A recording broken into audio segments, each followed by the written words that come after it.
میرے نبی تشریف لے جا رہے ہیں، آپ کو آواز آئی یا رسول اللہ، آپ نے یوں دیکھا، کوئی نظر نہیں آیا، پھر آواز آئی یا رسول اللہ، دیکھا تو ایک ہرنی گلے میں رسی چارپائی سے بندھی ہوئی، وہ آپ کو پکار رہی تھی۔ آپ قریب آئے، کیا ہے؟ کہ آپ کا صحابی مجھے پکڑ کے لایا ہے، میں اللہ کی تقدیر پہ راضی ہوں، مطلب ذبح کی جاؤں گی، لیکن میرے چھوٹے چھوٹے بچے ہیں، وہ بھوکے ہیں، اگر آپ مجھے چھوڑ دیں میں ان کو دودھ پلا کے واپس آ جاؤں گی۔ تو آپ نے فرمایا اگر تو واپس نہ آئی تو پھر، کہ اگر میں واپس نہ آئی تو اللہ مجھے جہنم میں ڈال دے جیسے انسانوں کو ڈالے گا۔ تو آپ نے اس کی رسی کھول دی اور وہیں بیٹھ گیا، اس نے دوڑ لگائی اور پہاڑوں میں غائب ہو گیا۔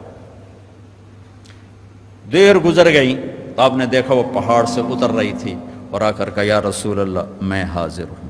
اللہ اکبر، اسے خبر ہے میں کیوں حاضر ہوں۔ یہ ہمارے فیصل آباد کا بازار والا 10 روپے کے پیچھے وہ جھوٹ بولتا ہے کہ زمین آسمان کانپ اٹھتے ہیں۔ آپ نے اس کو رسی سے باندھ دیا اور پھر بیٹھ گئے۔ دیر گزری، وہ صحابی ہے جنہوں نے پکڑا تھا شکار کے لیے، وہ دیکھ کے پریشان ہو گئے، یا رسول اللہ آپ کیسے؟ کہا بھائی میرا ایک کام ہے چھوٹا سا۔ کہا کیا؟ کہ یہ ہرنی میں ہدیہ مانگتا ہوں آپ سے۔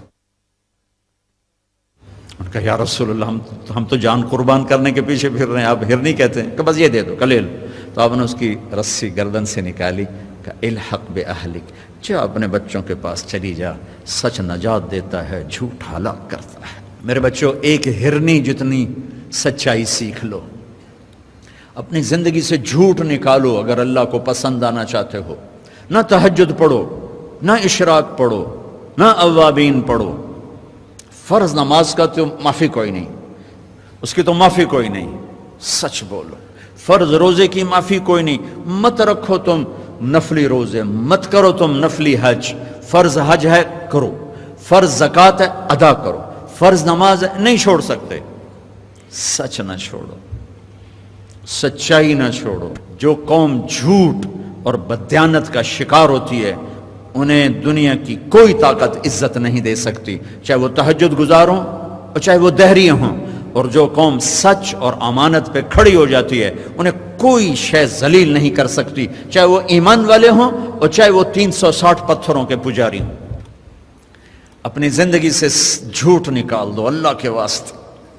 لمبی چوڑی بندگی ہے، میں نے فرض کے لیے تو میرے پاس کوئی چوائس کوئی نہیں کہ چلو اے کر لو تو اے نہ کرو۔ فرض تو فرض ہے، اس سے تو میں نکل نہیں سکتا، نہ آپ نکل سکتے ہیں۔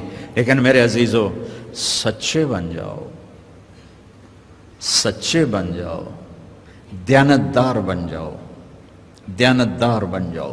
جو وقت یونیورسٹی کا ہے اس میں اگر آپ اپنے کام پہ جا رہے ہیں تو یہ آپ بددیانتی ہے۔ یہ خیانت صرف یہ نہیں کہ تم نے پیسے میں خیانت کی، ٹائم کی خیانت ہے۔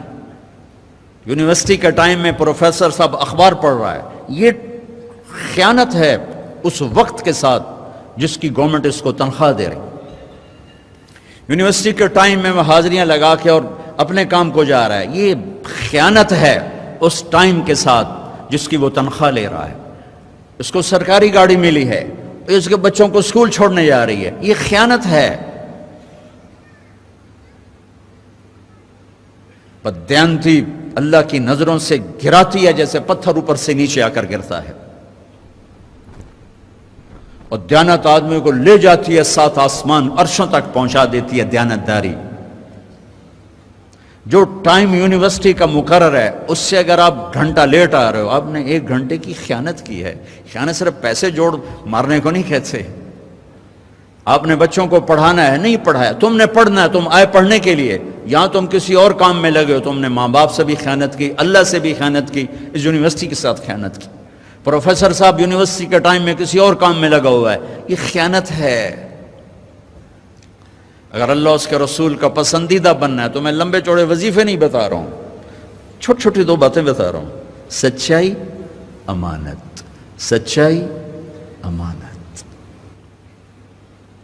ہمارے ایک بزرگ تھے، وہ ٹیلی فون کے جی ایم ہو کے ریٹائر ہوئے تھے، وہ تبلیغ کے بھی امیر تھے۔ جب وہ دفتر میں آتے تھے تو تبلیغ کا ایک بول نہیں بولتے تھے کہ بھائی یہ تنخواہ میں ٹیلی فون کی خدمت کی لیتا ہوں، یہاں کوئی تبلیغ کی بات نہیں ہوگی۔ اور جب وہ دفتر سے نکل جاتے کہتے ہیں ہن میرا ٹائم اپنا ہے، ہن کوئی ٹیلی فون کی بات نہیں ہوگی، اب صرف تبلیغ کی بات ہوگی۔ میرے بچوں، بددیانتی نے ہمیں زیرو کر دیا ہے۔ یہ تو اجتماعی زندگی کے لحاظ سے میں کہہ رہا ہوں۔